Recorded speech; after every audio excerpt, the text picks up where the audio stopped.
Zena was born in Kisayani, a village so small it didn't appear on most maps. The roads were rough, the houses were made of mud, and the people lived by the strength of their hands. Life was hard, but there was laughter. There was dust, but there was joy. Her parents, Elizabeth and Bakari, were among the poorest in the village. Their small home stood at the edge of a banana plantation with a rusted tin roof that leaked whenever it rained. The walls were cracked, and the wind passed through freely. But it was home. Bakari worked on a large farm nearby. Every morning he would wake before sunrise, wash his face with cold water from a plastic bucket, and leave with a rolled-up piece of dry ugali wrapped in banana leaves. He worked all day under the sun, carrying sacks of maize, digging and chasing goats. Elizabeth stayed at home. She cleaned, cooked, fetched water, and took care of Zena. She was gentle and soft-spoken, always humming songs while sweeping the floor. Zena followed her everywhere, copying her every move. She would carry a small bowl and pretend to cook, stirring imaginary food while her mother laughed. Zena was their only child, and they adored her. Bakari would lift her high in the air every evening when he came home, no matter how tired he was. "How's my little sunflower?" he'd ask. She would giggle and say, "Still shining." Their laughter filled the tiny home every night. But even happiness has its limits when poverty presses on every side. Sometimes Bakari came home with nothing but maize husks and mangoes he picked from the roadside. Elizabeth would boil them with salt and serve them like a feast. Zena never complained. Then one morning, when Zena was 7 years old, Elizabeth didn't wake up with her usual energy. She stayed in bed, breathing heavily. Bakari was worried. She had been pregnant for months, and her belly was heavy now. That night, she began groaning in pain. Bakari lit a kerosene lamp and held her hand. "It's time," she whispered. With trembling hands, Bakari wrapped a shawl around her and carried her to the neighbor's bicycle. They rushed to the nearest hospital, nearly 10 kilometers away. Zena stayed behind with a neighbor. She didn't sleep. Her little hands clutched the hem of her mother's chiton cloth that had been left behind. In the early morning hours, Bakari returned. He was walking slowly, holding something wrapped in a towel. Zena ran to him. "Where's Mama?" she asked. He didn't answer. "She's still at the hospital?" Bakari knelt down and placed the towel in her arms. Inside was a crying baby boy. Zena looked around. "Where's Mama?" Bakari didn't look at her. "She's sleeping, right?" He finally met her eyes, and she knew. She screamed, but it was a silent scream, one that lived only in her chest. That day, everything changed. The house felt bigger now, too big for just the three of them, no, for the two of them. Zena watched her father sit quietly every evening, staring at nothing. He barely spoke. She wanted to hear his stories again, sit on his lap, but he had none left to tell. She sat on the floor, feeding milk to her baby brother with a spoon, the way her mother had shown her months ago. She tried singing the lullabies her mother used to sing, though she forgot some of the words, and when she cried, she hid it. She didn't want Bakari to see. Zena woke up before the sun most days. The rooster hadn't even crowed yet. Her tiny hands rubbed sleep from her eyes as she stood up from the torn mat she slept on. Beside her, the baby lay wrapped in the same blanket her mother had sewn months before she died, a soft, faded piece of yellow cloth with flower patterns on the corners. She called him Musa. Her father hadn't named him officially, but Zena thought it was a strong name. She would whisper to him, "Musa, one day you'll be a strong man. You'll help Baba laugh again."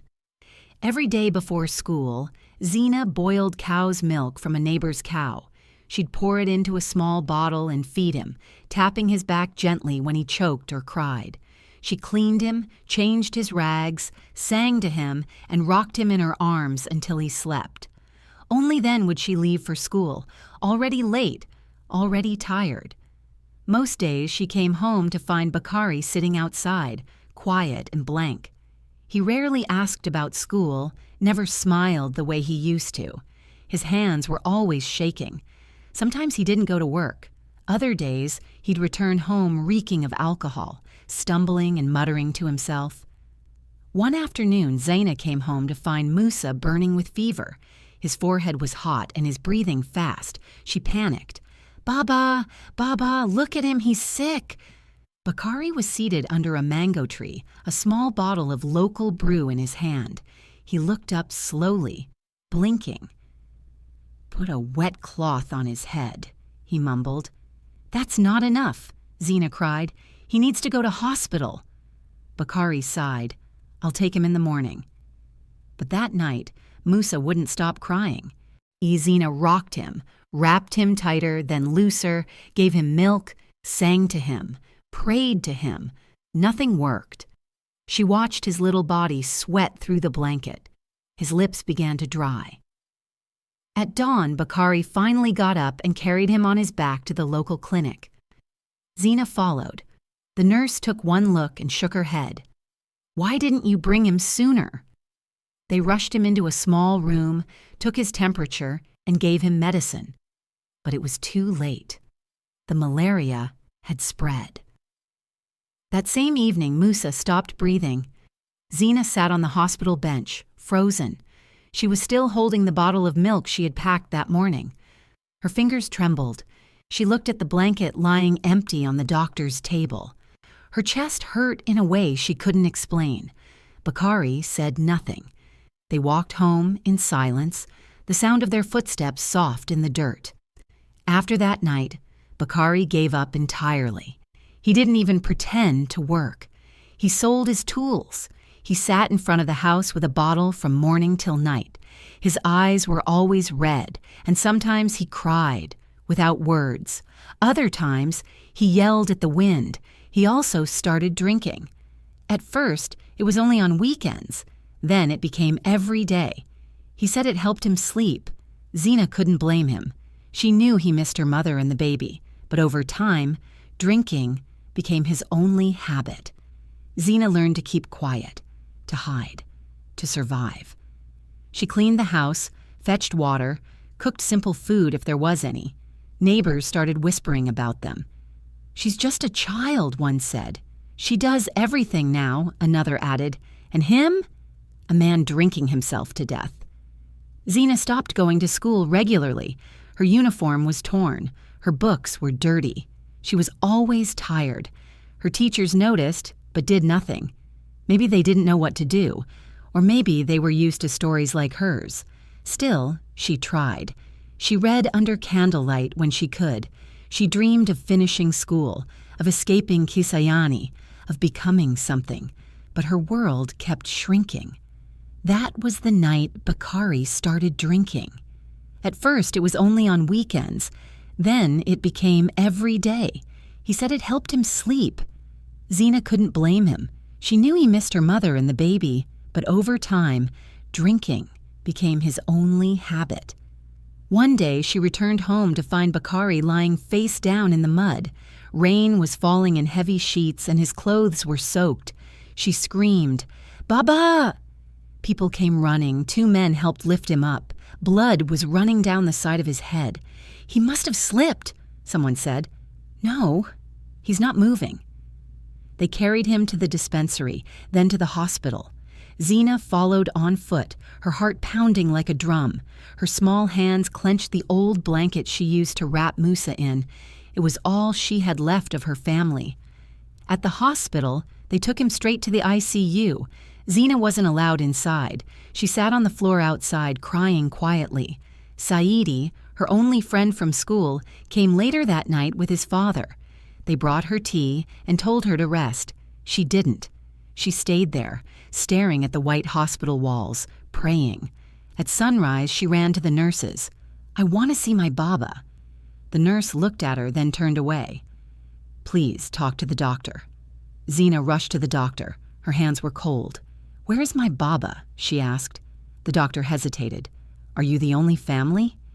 "Yes," she whispered. "Only me." He took a deep breath. "I'm so sorry. We tried, but he didn't make it." Zena stared at him, unblinking. Then her legs gave way. She fell to the floor, the blanket still in her hands, now soaked with her tears. The funeral was quiet. Neighbors came, but no one said much. A few women cried softly. Most just stared at the small coffin as it was lowered into the dusty ground beside the church. Zena stood alone, holding the same yellow baby blanket close to her chest, staring as the red soil covered her father's coffin. She didn't cry that day. She had no tears left. After the funeral, everyone left. Some gave her food, others promised to check on her or talk to someone about helping. But the promises faded like smoke. A week later, the visit stopped. Zena was alone. The house was quiet. Too quiet. She started waking up early again, out of habit.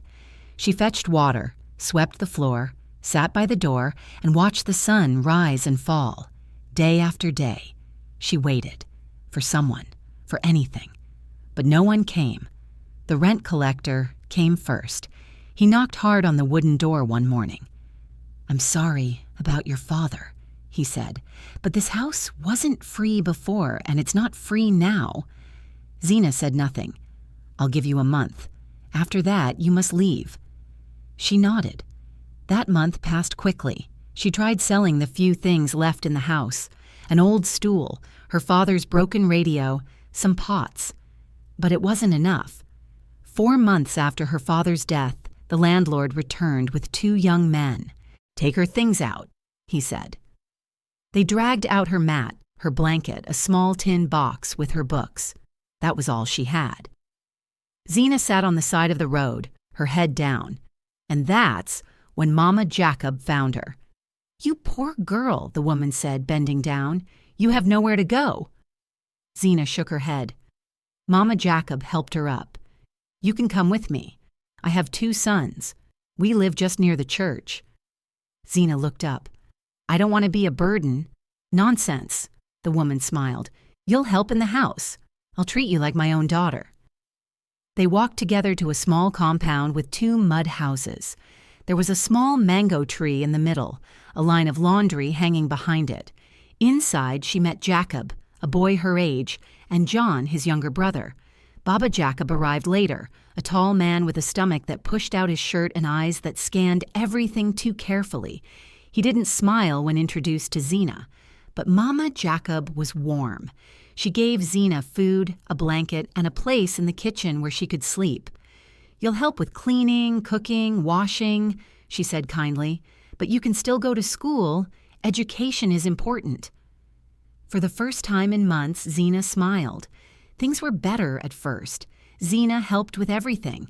She woke up early, swept the compound, washed dishes, and carried water from the nearby well. She shared meals with the family and sat with Jacob and John in the evenings. She even went back to school. Her grades weren't great anymore, but she tried. She still had dreams, small ones now. Maybe she'd be a tailor. Maybe she'd start a small business one day. Maybe she'd just be free. But slowly, things changed. Baba Jacob began staring at her. His eyes followed her when she bent to sweep, when she came out of the bathroom, when she carried buckets of water. One day, he touched her back while she was cooking. Zena froze. She turned and stepped away. "No," she said. Her voice was low but firm. He didn't say anything. He just smiled and walked away. From that day, she avoided him. She never stayed in a room with him alone. She rushed her chores and stayed out of the house as much as possible. Jacob, the son, also began acting strangely. He would sit close to her when no one was watching, try to hold her hand, whisper things in her ear. Zena told him no. He didn't listen. 2 years passed. Zena was now 15. Mama Jacob became pregnant again. With her belly growing bigger, she stopped doing housework altogether. Everything fell to Zena. She woke up before sunrise and worked until night. She was late to school. Her grades dropped again. One evening, Mama Jacob called her into the house. "You're not performing well in school. What's the point?" she asked.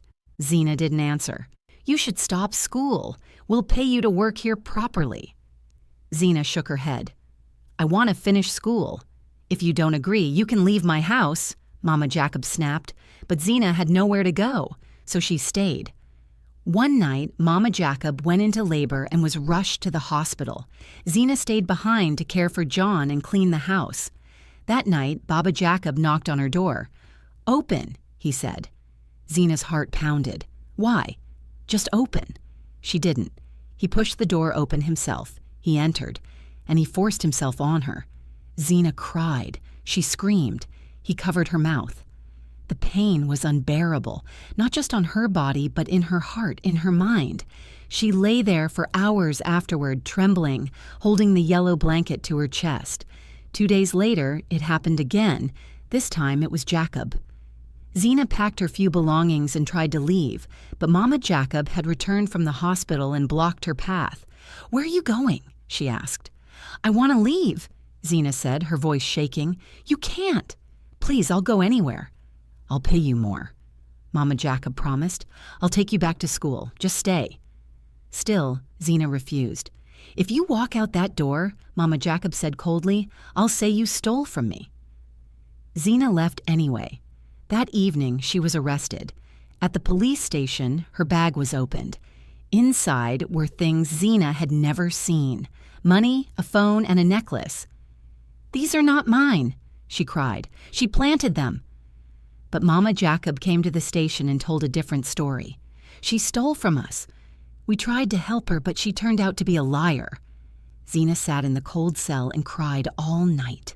A week later, Mama Jacob visited her again, alone. "You should have stayed," she whispered through the bars. "I warned you."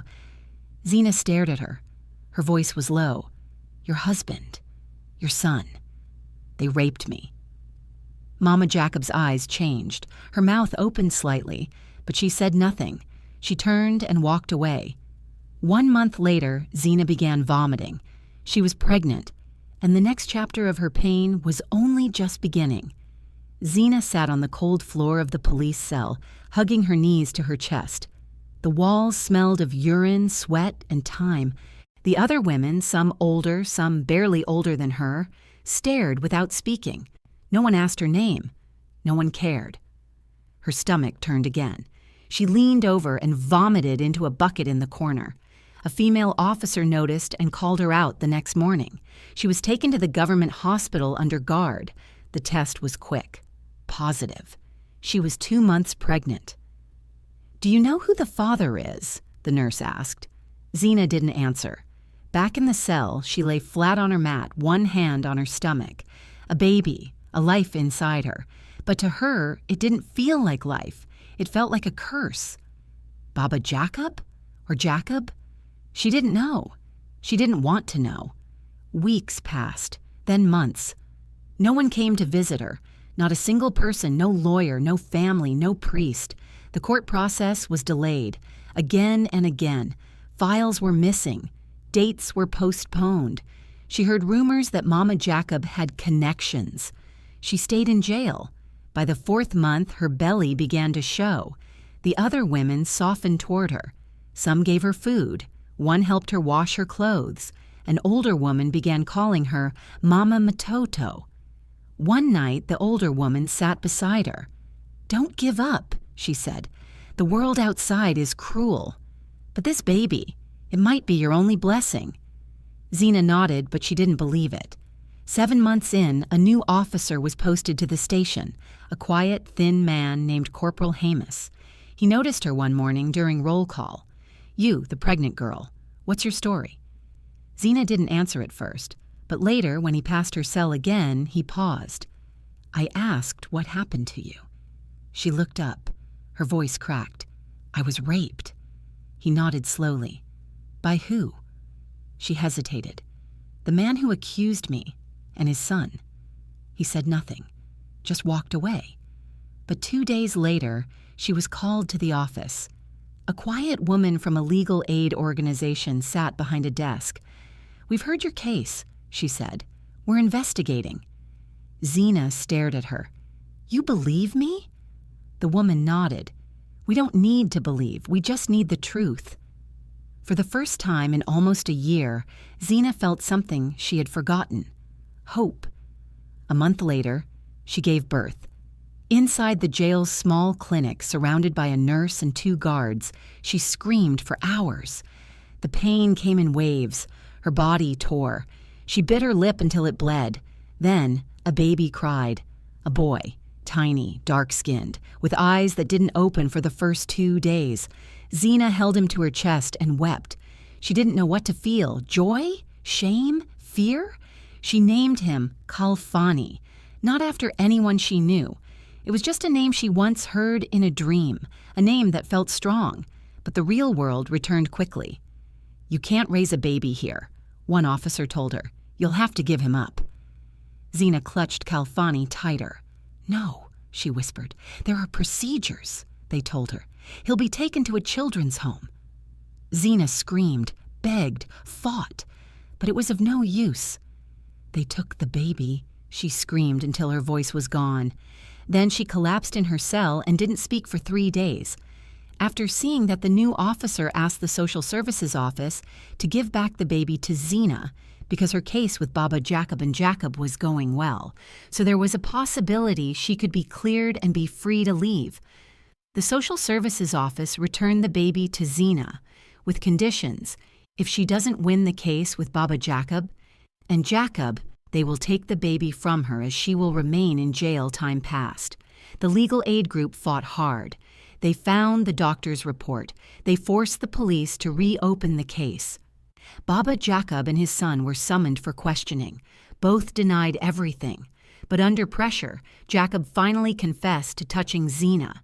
He called it a mistake. He said, "She didn't say no." The court didn't believe him. He was charged and jailed for 1 year. Baba Jacob was never convicted. He claimed no evidence. Zena's name was cleared. But by then she had spent 16 months in jail. 16 months for being raped.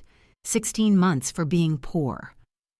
When she was released, she walked out of the gate with nothing but holding her son in the same yellow blanket and her torn dress. She went back to Kisayani village, but it wasn't home anymore.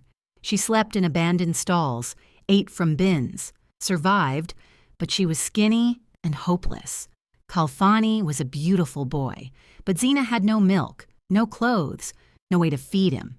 She struggled so hard to find food to eat, but sometimes she slept on empty stomach, and due to lack of enough food, Zena couldn't have milk to breastfeed Khalfani, also no money to buy cow milk. Just a week after Zena got out of jail, Khalfani was too skinny that even Zena was scared to look at him. He looked like a baby skeleton. He lost the human texture. Zena cried most of the time when she looked at Khalfani.